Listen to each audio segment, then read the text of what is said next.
Mi nombre es Tomás Guerrero, tengo 67 años, y el día que mi yerno me dijo que el cuarto de mi propia casa era para sus padres y no para mí, activé un plan que había estado preparando durante meses que lo dejó literalmente sin techo sobre su cabeza. Pero lo que él nunca imaginó es que yo había estado documentando cada abuso, cada falta de respeto, cada intento de apoderarse de mi hogar, esperando exactamente el momento en que cruzara la línea que no tenía retorno. Imagínate la escena. Después de abrir las puertas de mi casa a mi hija y su esposo, cuando perdieron su departamento por problemas económicos, después de recibirlos como familia durante 8 meses, después de permitir que se sintieran como en su hogar, mi yerno Gastón me dice que el dormitorio principal de mi casa, donde había dormido durante 20 años con mi difunta esposa, ahora era territorio reservado para sus padres que venían de visita. Tomás, me dice con esa arrogancia que había desarrollado en los últimos meses, mis padres vienen la próxima semana y necesitan el cuarto más cómodo. Vos podés dormir en el sofá o arreglarte en el cuarto pequeño del fondo. Ellos son gente mayor y merecen comodidad. Como si yo no fuera gente mayor, como si no fuera el dueño de la casa, como si mi comodidad fuera menos importante que la de sus visitantes en mi propia propiedad. Pero lo que Gastón no sabía es que durante esos 8 meses había estado registrando cada una de sus actitudes de apropiación, cada comentario despectivo, cada intento de establecer su autoridad en mi casa. Todo documentado, todo grabado, todo preparado para el momento en que él finalmente confesara que me consideraba un ciudadano de segunda clase en mi propio hogar. Esa noche, después de que Gastón terminó de explicarme por qué yo debía cederle mi habitación a sus padres, tomé el teléfono y activé un plan que había estado preparando con mi abogado durante meses.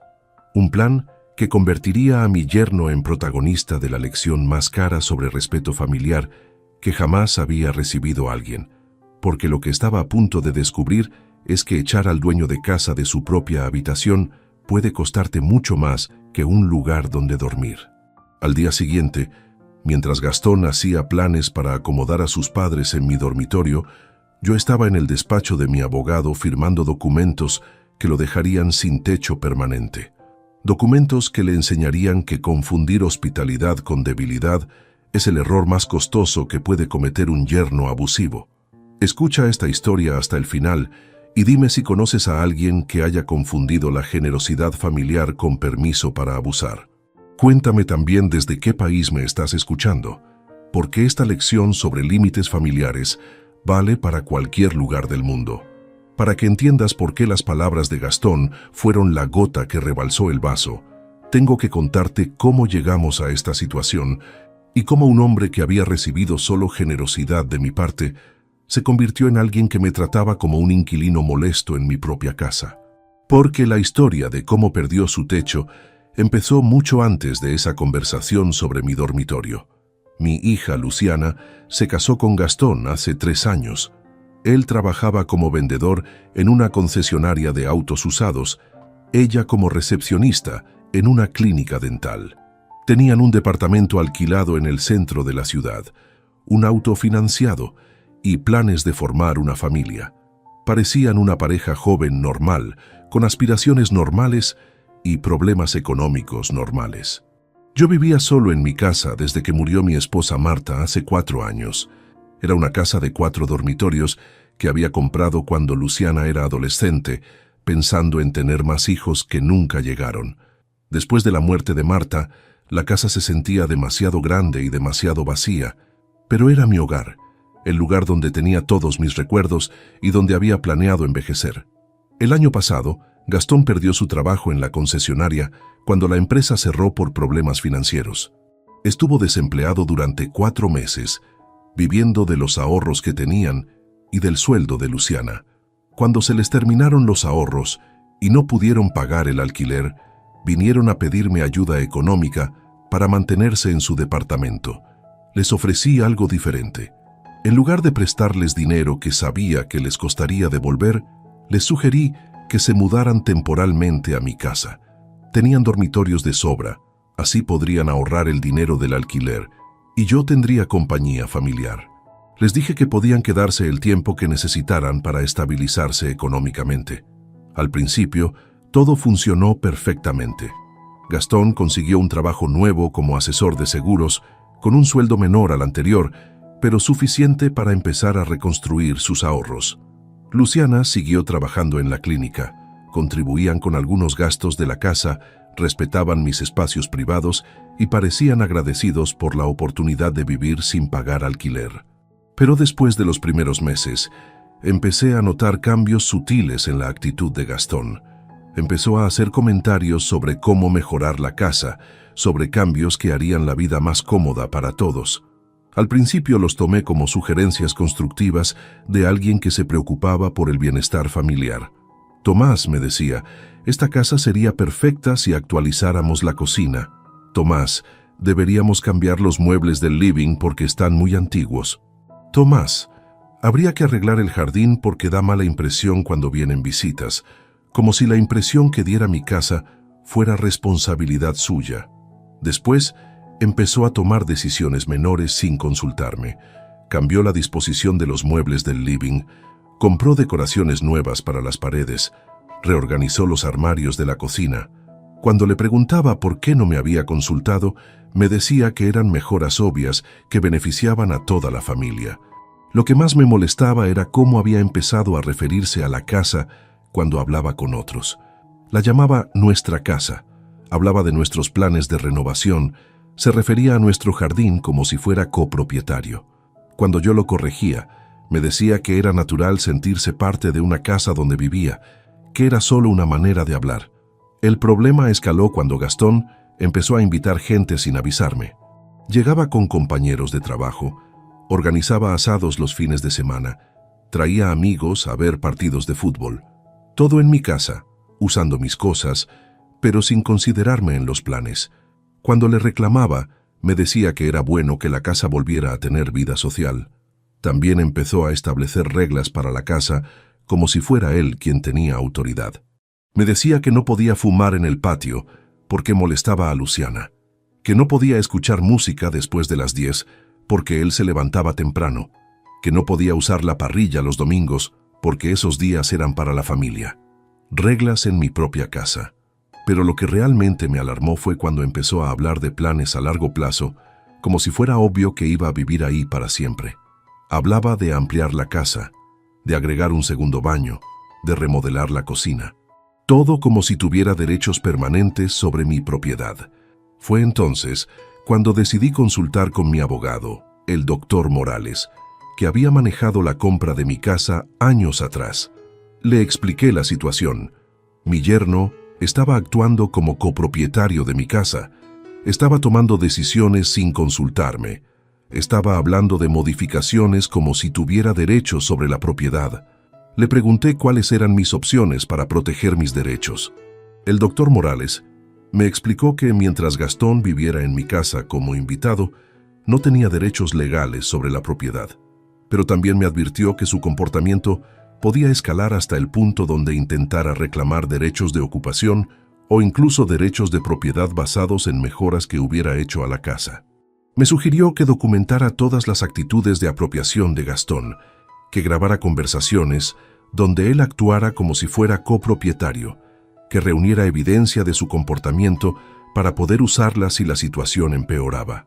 También me sugirió que preparáramos algunos documentos legales que podrían ser útiles si Gastón cruzaba líneas que no tenían retorno. Durante los siguientes meses, seguí el consejo del doctor Morales. Documenté cada comentario de Gastón sobre la casa, cada decisión que tomaba sin consultarme, cada vez que actuaba como si fuera propietario. También grabé conversaciones donde hablaba sobre planes futuros para la casa como si tuviera derecho a ejecutarlos. Pero sobre todo, esperé el momento en que Gastón cruzara la línea definitiva, el momento en que me tratara como un ciudadano de segunda clase en mi propia casa, como alguien cuyos derechos eran menos importantes que los suyos, porque sabía que ese momento llegaría, y sabía que cuando llegara tendría todas las herramientas necesarias para enseñarle una lección que no iba a olvidar. Ese momento llegó cuando me dijo que mi dormitorio principal era para sus padres. No fue solo la demanda en sí, sino la manera en que la hizo, como si fuera obvio que yo debía ceder mi comodidad por la de sus visitantes, como si mi estatus en mi propia casa fuera inferior al de sus invitados. Al día siguiente de esa conversación, fui al despacho del doctor Morales con todas las grabaciones y documentos que había estado recopilando. «Doctor», le dije, «Gastón finalmente cruzó todas las líneas. Ayer me dijo que mi propio dormitorio era para sus padres. Tenemos toda la evidencia que necesitamos para proceder. Es hora de enseñarle lo que cuesta tratar al dueño de casa como un ciudadano de segunda clase. El plan que ejecutamos esa mañana era devastador en su simplicidad. Consistía en una demanda por desalojo inmediato, basada en abuso de hospitalidad, una demanda por daños y perjuicios por uso indebido de propiedad y una denuncia penal por usurpación, todo respaldado por meses de evidencia documentada del comportamiento abusivo de Gastón. Pero el golpe más duro era una acción legal que el doctor Morales había investigado específicamente para casos como este. Era una demanda que obligaría a Gastón a pagar retroactivamente el alquiler de mercado por todos los meses que había vivido en mi casa actuando como copropietario, una cifra que equivalía a más de 2 años de su sueldo. Cuando salí del despacho del doctor Morales esa mañana, tenía en mis manos documentos que convertirían la vida cómoda de Gastón en mi casa en una pesadilla legal que duraría años. Tenía la satisfacción de saber que finalmente iba a pagar por haber confundido mi generosidad con debilidad. Esa tarde, cuando llegué a casa, encontré a Gastón reorganizando mi dormitorio para prepararlo para sus padres. Había movido mis cosas personales al cuarto pequeño del fondo, había cambiado las sábanas por otras que él consideraba más apropiadas para sus invitados, había redistribuido los muebles según sus preferencias. Me senté en mi sillón del living, el mismo sillón donde había descansado después del trabajo durante 20 años, y le dije que necesitaba hablar con él sobre algo muy importante. «Gastón», le dije con la voz más tranquila que pude, «ayer me dijiste que mi dormitorio era para tus padres. Quiero que sepas que tomé esa declaración muy en serio». Gastón me miró con una expresión que mezclaba irritación con algo que parecía nerviosismo. «¿Qué querés decir, Tomás?»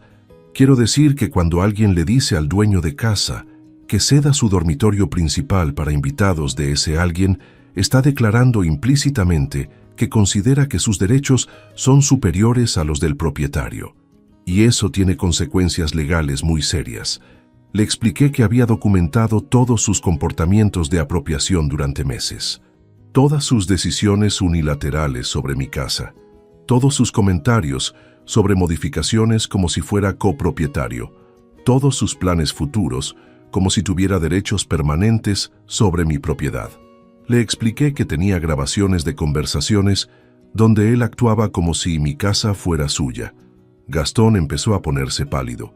«Tomás», me dijo, «yo nunca quise faltarte el respeto. Solo pensé que sería bueno que mis padres estuvieran cómodos durante su visita. Solo pensé que como familia podíamos hacer arreglos temporales. Pero era demasiado tarde para explicaciones. Sus acciones durante meses habían demostrado un patrón de comportamiento abusivo. Le mostré las copias de los documentos que había firmado esa mañana. «Gastón», le dije, «estos son tus avisos oficiales. Tenés 48 horas para desalojar mi casa. Estás siendo demandado por abuso de hospitalidad, por daños a la propiedad y por usurpación. Y este es el cálculo de lo que me debes, por concepto de alquiler retroactivo». La cifra del alquiler retroactivo era impresionante. El doctor Morales había calculado el valor de mercado de mi casa como propiedad de alquiler. Había multiplicado esa cifra por 8 meses y había agregado intereses por el comportamiento abusivo documentado. El total era equivalente a 3 años del sueldo de Gastón como asesor de seguros. Gastón se quedó sin palabras durante varios minutos. Después empezó a balbucear protestas sobre malentendidos, sobre buenas intenciones mal interpretadas, sobre problemas familiares que se podían resolver con conversación. Pero yo ya no estaba interesado en sus explicaciones. Sus acciones habían hablado más claro que cualquier palabra. Luciana, que había llegado del trabajo durante nuestra conversación, Se acercó llorando. «Papá», me dijo, «no podés hacer esto. Gastón cometió errores, pero no merecen que lo arruines legalmente. Podemos arreglar todo esto sin abogados». Pero le expliqué que los errores de Gastón no habían sido casuales. Habían sido un patrón sostenido de falta de respeto. «Luciana», le dije, «durante 8 meses Gastón actuó como si mi casa fuera suya. Durante 8 meses tomó decisiones sin consultarme, hizo planes sin incluirme. Se comportó como copropietario de algo que yo construí con mi trabajo. Ayer me dijo que cediera mi dormitorio para sus invitados. Eso no fue un error, fue la culminación de meses de abuso». Esa noche Gastón y Luciana empacaron sus cosas en silencio. No hubo más protestas, no hubo más intentos de negociación. Gastón había entendido que estaba enfrentando consecuencias legales que no podía evitar, consecuencias que afectarían su vida económica durante años. Al día siguiente, cuando el oficial de justicia llegó con la orden de desalojo, la casa ya estaba vacía. Gastón y Luciana se habían mudado a un departamento alquilado, un departamento pequeño y caro que consumía más del 60% del sueldo de Gastón. Era el primer pago de una lección muy cara. Los meses siguientes fueron devastadores para Gastón. Las demandas civiles avanzaron sin problemas porque yo tenía toda la evidencia necesaria: grabaciones, fotografías, testimonios que probaban su comportamiento abusivo. Su abogado le aconsejó que aceptara un acuerdo extrajudicial porque las posibilidades de ganar eran prácticamente nulas. El acuerdo que finalmente firmamos incluía el pago del alquiler retroactivo calculado, más una compensación por daños emocionales, más todos los costos legales de ambas partes. El total era una cifra que Gastón tendría que pagar durante los próximos 15 años, una cifra que condicionaría cada decisión económica de su vida. Pero las consecuencias no terminaron ahí. La denuncia penal por usurpación siguió su curso independiente del acuerdo civil. Aunque Gastón no fue a la cárcel, quedó con antecedentes que afectaron sus oportunidades laborales. Perdió su trabajo como asesor de seguros cuando la empresa se enteró de sus problemas legales. Luciana también sufrió las consecuencias de las decisiones de su marido. La presión económica de los pagos legales creó tensiones en su matrimonio. Tuvieron que cancelar planes de tener hijos, tuvieron que vender su auto, tuvieron que mudarse a barrios más baratos para poder cubrir los gastos legales. La relación entre Luciana y yo se volvió muy tensa. Ella me culpaba por haber sido excesivamente duro con Gastón. Yo la culpaba por haber apoyado el comportamiento abusivo de su marido durante meses. Durante casi un año, prácticamente no tuvimos contacto más allá de llamadas formales en fechas importantes. Pero gradualmente, a medida que Luciana empezó a vivir las consecuencias económicas de las decisiones de Gastón, empezó a entender mejor lo que había pasado. Empezó a recordar incidentes que había minimizado. Las veces que Gastón había actuado como propietario de mi casa, las veces que había tomado decisiones sin consultarme, las veces que había ignorado mi autoridad en mi propia propiedad. Un año después del desalojo, Luciana vino a visitarme sola. «Papá», me dijo, «he estado pensando mucho sobre todo lo que pasó. Al principio pensé que habías reaccionado de manera exagerada, pero ahora entiendo que Gastón se había extralimitado mucho. Entiendo que tenías derecho a defender tu autoridad en tu propia casa».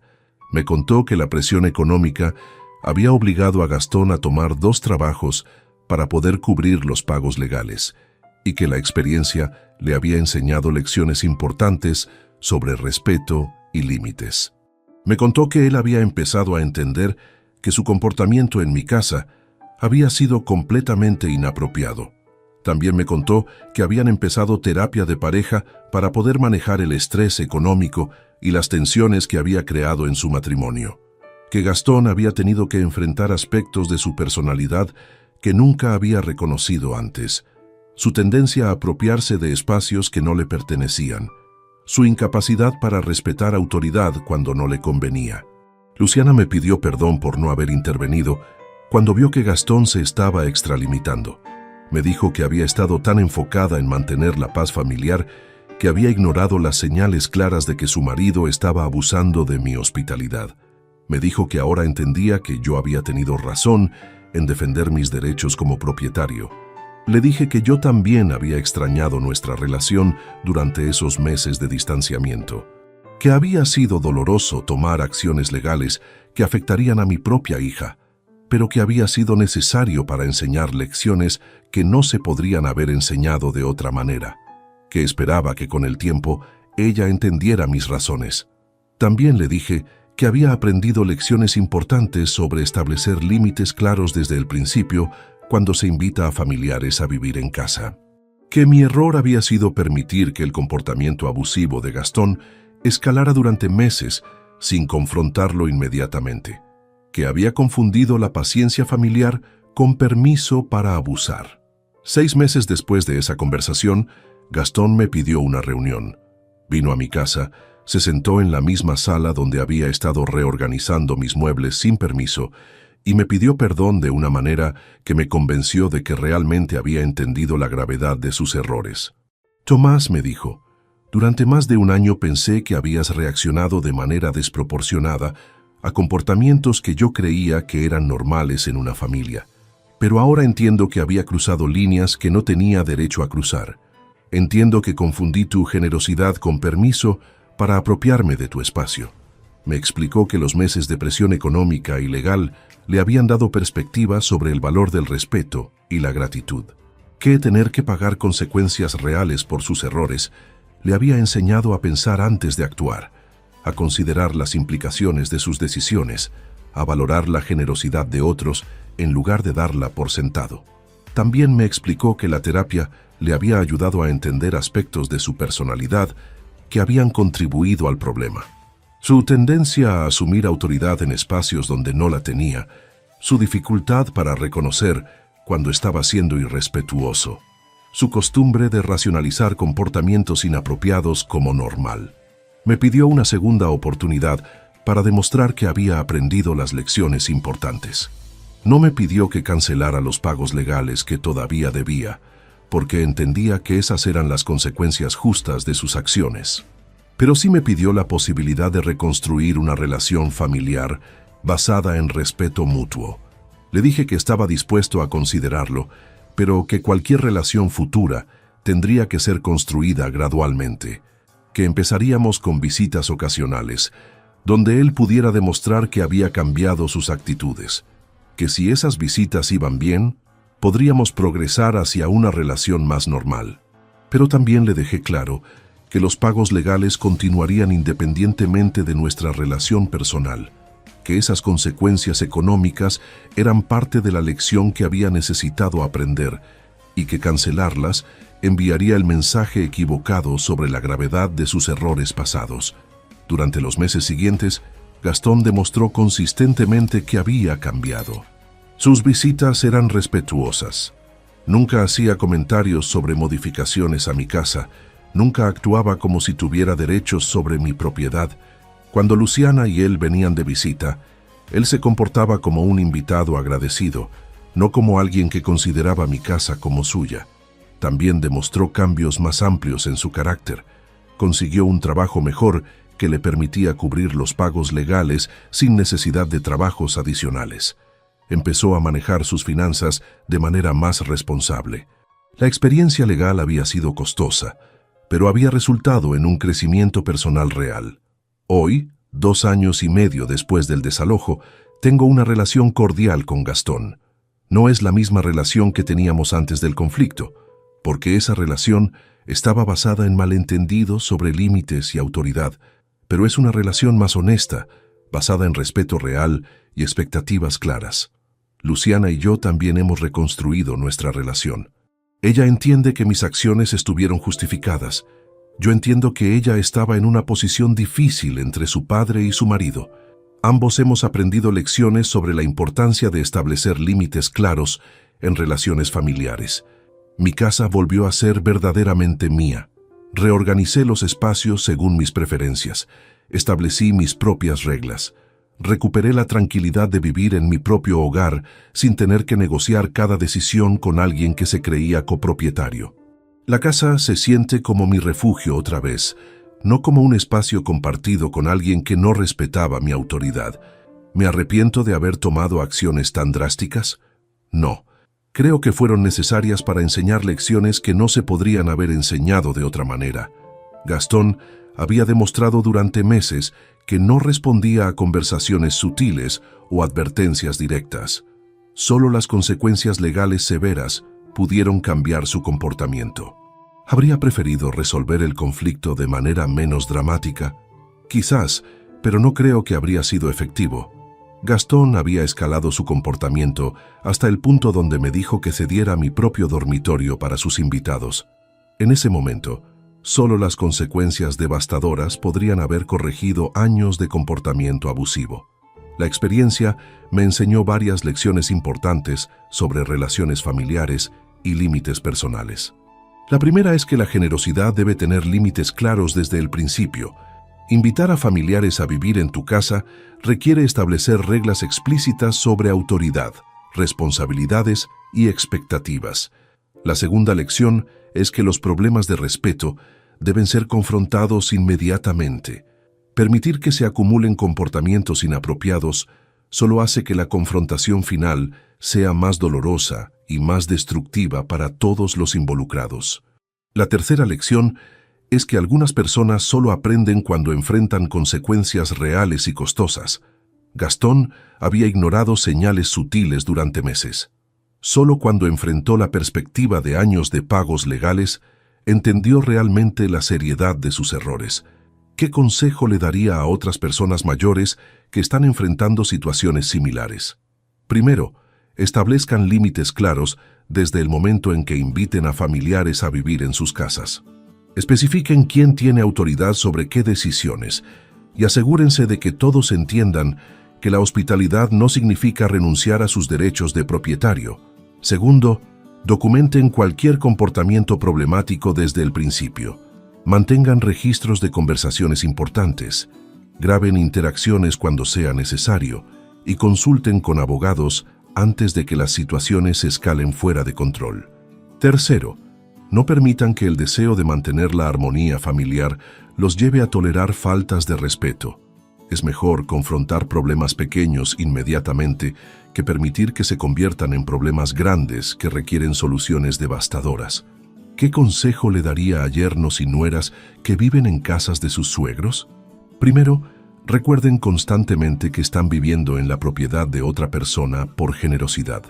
Nunca olviden que están ahí como invitados, no como propietarios, independientemente de cuánto tiempo pasen en la casa. Segundo, consulten siempre, antes de hacer cualquier cambio, incluso cambios menores. El hecho de que vivan en la casa no les da derechos automáticos sobre decisiones de decoración, uso del espacio o modificaciones de cualquier tipo. Tercero, contribuyan generosamente a los gastos del hogar y sean explícitos sobre su gratitud. No asuman que el propietario debe cubrir todos los costos solo porque es su casa. Sean visiblemente agradecidos por la oportunidad que les están dando. Cuarto, mantengan planes claros para su independencia futura. No se acomoden tanto que olviden que la situación es temporal. Trabajen activamente hacia la meta de tener su propia casa y comuniquen esos planes al propietario. ¿Valió la pena todo el dolor y el conflicto que causé? Sí, porque resultó en lecciones importantes para todos los involucrados. Gastón aprendió sobre respeto y límites de una manera que recordará toda su vida. Luciana aprendió sobre la importancia de intervenir cuando ve comportamientos inapropiados. Y yo aprendí sobre la importancia de establecer límites firmes desde el principio. ¿Recomendaría acciones legales tan severas a otros en situaciones similares? Depende de las circunstancias específicas. En mi caso, había intentado conversaciones directas sin resultados, había documentado meses de comportamiento abusivo, y Gastón había escalado hasta hacer demandas completamente inapropiadas sobre mi dormitorio. Pero cada situación es diferente. Algunas personas responden a conversaciones firmes, otras necesitan intervención de otros familiares, otras requieren amenazas creíbles de consecuencias. La clave es escalar gradualmente, documentar todo y estar preparado para seguir hasta las últimas consecuencias si es necesario. Lo más importante es que las consecuencias sean proporcionales a las acciones. Gastón no fue castigado por errores menores o malentendidos de comunicación. Fue castigado por un patrón sostenido de comportamiento abusivo que culminó en una demanda completamente inapropiada sobre mi dormitorio principal. También fue importante que las consecuencias fueran educativas, no solo punitivas. Gastón no solo pagó un precio económico por sus errores, sino que aprendió lecciones que mejoraron su carácter y sus relaciones familiares. El dolor que experimentó sirvió para convertirlo en mejor persona. Hoy, cuando camino por mi casa recuperada, siento satisfacción por haber defendido mis derechos y mi dignidad. Cada habitación que vuelvo a usar según mis preferencias, cada decisión que tomo sin tener que consultar con nadie, cada momento de tranquilidad en mi propio hogar, me recuerda que valió la pena el conflicto para recuperar mi autoridad. Mi casa representa más que un lugar donde vivir. Representa mi capacidad para defenderme cuando es necesario, mi negativa a tolerar abusos, incluso de familia, mi determinación de mantener mi dignidad independientemente del costo. Es un símbolo de que las personas mayores no tienen que aceptar maltrato solo por mantener la paz. ¿Qué espero para el futuro de mi relación familiar? Espero que las lecciones que todos aprendimos sean permanentes. Espero que Gastón nunca olvide lo que cuesta la falta de respeto hacia las personas que te han ayudado. Espero que Luciana siempre recuerde la importancia de intervenir cuando ve comportamientos inapropiados en lugar de mantener una paz falsa. También espero que cuando llegue el momento de necesitar ayuda en mi vejez, sea tratado con la dignidad y el respeto que demostré que exijo. Espero que mi familia entienda que el amor verdadero incluye límites claros, que la generosidad merece gratitud y que las personas mayores no son ciudadanos de segunda clase en sus propias casas. El dinero que Gastón me paga cada mes no es venganza, es educación. Es un recordatorio constante de que las acciones tienen consecuencias, de que el respeto no es opcional en las relaciones familiares, de que confundir hospitalidad con debilidad puede resultar muy costoso. Cada pago es una lección sobre valores que él debería haber aprendido hace años, pero también es un recordatorio para mí de que tengo la fortaleza para defenderme cuando es necesario, de que no tengo que tolerar abusos solo por mantener la apariencia de armonía familiar, de que la edad me ha dado sabiduría para reconocer cuando alguien está aprovechándose de mí y coraje para hacer algo al respecto. 3 años después de echar a Gastón de mi casa, puedo decir que mi vida es más tranquila y más digna. No es perfecta, ninguna vida lo es, pero es honesta. Es una vida donde las personas me tratan con respeto porque saben que exijo respeto. Es una vida donde mi casa es verdaderamente mi refugio, no un espacio que tengo que compartir con alguien que no valora mi generosidad. La experiencia también me cambió como persona mayor.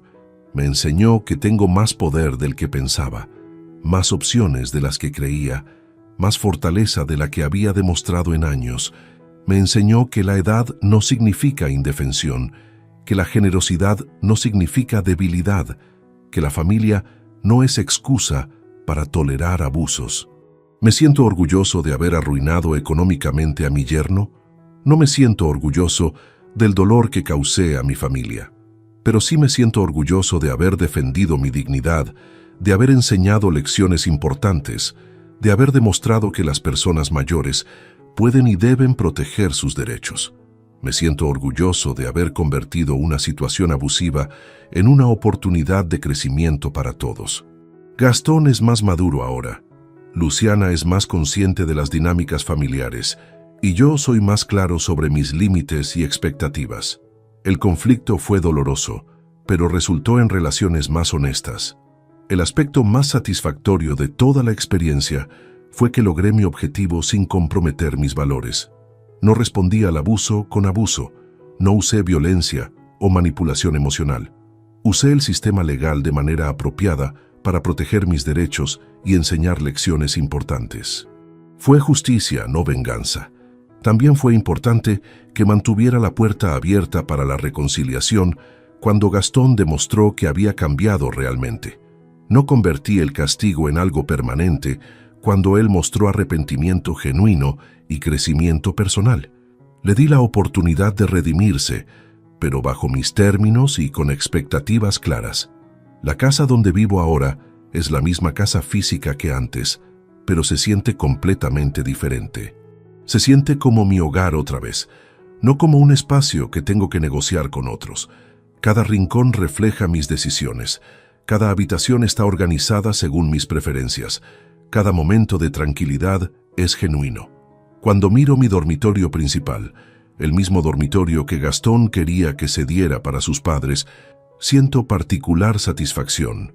Es el símbolo de mi victoria sobre el abuso, el recordatorio físico de que defendí exitosamente mi derecho a la comodidad en mi propia casa. Duermo mejor sabiendo que nadie puede decirme dónde dormir en mi propia propiedad. ¿Qué mensaje final quiero dejar con esta historia? Que las personas mayores no tienen que aceptar abusos de familiares más jóvenes. Que la hospitalidad no significa renunciar a la autoridad. Que la generosidad merece gratitud, no demandas adicionales. Y que nunca es demasiado tarde para defender tu dignidad, incluso cuando es costoso y doloroso. También que las acciones tienen consecuencias, incluso cuando esas consecuencias toman tiempo en materializarse. Gastón pensó que podía abusar de mi hospitalidad indefinidamente sin enfrentar repercusiones. Aprendió que estaba completamente equivocado y que las repercusiones pueden durar mucho más tiempo que los abusos originales. Pero quizás lo más importante es que el amor familiar verdadero incluye límites firmes. Una relación basada en respeto mutuo es más fuerte que una relación basada en tolerancia de abusos. El conflicto que atravesamos fue necesario para construir relaciones más honestas y más maduras. ¿Recomendaría mi experiencia a otros? No recomendaría pasar por el abuso familiar, obviamente, pero sí recomendaría tener el coraje de defenderse cuando sea necesario, tener la sabiduría de documentar problemas antes de que empeoren, y tener la fortaleza de establecer límites firmes, incluso cuando sea doloroso. También recomendaría recordar que las personas que realmente te aman respetarán tus límites una vez que los establezcas claramente. Las personas que no respetan tus límites después de consecuencias claras probablemente no te aman de la manera que mereces ser amado. Mi casa representa más que 4 paredes y un techo. Representa 40 años de trabajo para tener un lugar propio, 20 años de recuerdos con mi esposa y 3 años de luchar para mantener mi dignidad en mi propio hogar. Es un símbolo de mi capacidad para construir, para proteger y para enseñar cuando es necesario. Cada habitación cuenta una historia. El living, donde Gastón reorganizaba mis muebles sin permiso, ahora está decorado exactamente como me gusta. La cocina, donde él establecía reglas sobre mi comportamiento, ahora funciona según mis horarios y preferencias. El dormitorio que quería entregarle a sus padres es mi refugio privado otra vez. El jardín donde él hacía asados sin invitarme ahora es mi espacio de tranquilidad. El garaje donde almacenaba sus cosas como si fuera copropietario ahora está organizado según mis necesidades. Cada espacio de la casa refleja mi autoridad recuperada, mi dignidad restaurada, mi hogar verdadero. Extraño algo de cuando Gastón y Luciana vivían acá. Extraño la compañía diaria, la sensación de casa llena de vida, la ilusión de familia unida. Pero no extraño la tensión constante, las negociaciones sobre cada decisión, la sensación de ser visitante en mi propia casa. La tranquilidad que tengo ahora vale más que la compañía problemática que tenía antes. ¿Me preocupa envejecer solo en esta casa? A veces. Pero prefiero envejecer solo con dignidad que acompañado sin respeto. Prefiero la soledad honesta que la compañía abusiva. Y he aprendido que estar solo no significa estar abandonado si mantienes relaciones familiares basadas en respeto mutuo. También he aprendido que hay diferencias importantes entre estar solo y estar aislado. Tengo vecinos que me respetan, amigos que me valoran, familia que me visita bajo mis términos. No estoy aislado, simplemente vivo independientemente en mi propio espacio. La experiencia me enseñó que la independencia en la vejez es posible si tienes la fortaleza para defenderla, que las personas mayores pueden establecer límites efectivos si están dispuestas a enfrentar las consecuencias, que la edad puede ser una fuente de poder si se combina con sabiduría y determinación. Cuando pienso en el futuro, veo posibilidades que no veía antes del conflicto con Gastón. Veo la posibilidad de relaciones familiares más maduras, basadas en respeto real, en lugar de obligaciones sociales. Veo la posibilidad de envejecer con dignidad, manteniendo mi autoridad sobre mi vida y mi hogar. También veo la posibilidad de que mis experiencias ayuden a otras personas mayores que están enfrentando situaciones similares. De que mi historia les dé coraje para defenderse cuando sea necesario, sabiduría para reconocer abusos antes de que empeoren, y esperanza de que pueden recuperar su dignidad incluso después de años de maltrato. El dinero que recuperé a través de las acciones legales no era el objetivo principal, pero sí fue importante.